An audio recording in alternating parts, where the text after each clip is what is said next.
The streets of Niger's capital Niamey are relatively calm 1 month after mutinous soldiers ousted the country's democratically elected president. But under the surface, tensions are rising.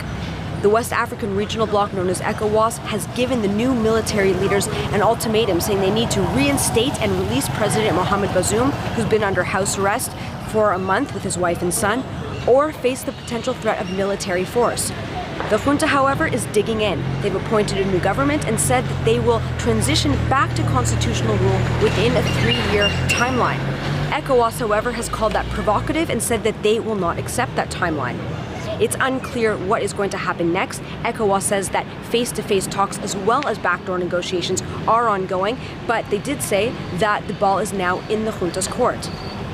The junta is leveraging anti-French sentiment among the population to shore up its support. People come onto the streets almost daily saying "down with France," waving signs in the air and saying that they want to turn to other partners such as Russia.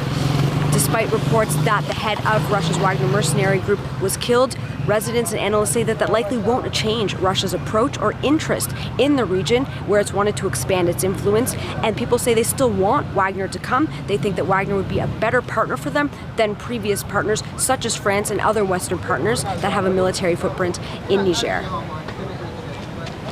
Soldiers say they are starting to see divisions within the junta as well as the Presidential Guard, which is the unit that overthrew Mohamed Bazoum. They say that if there was a military intervention, it could be very likely that people do not stay and fight and they might flee.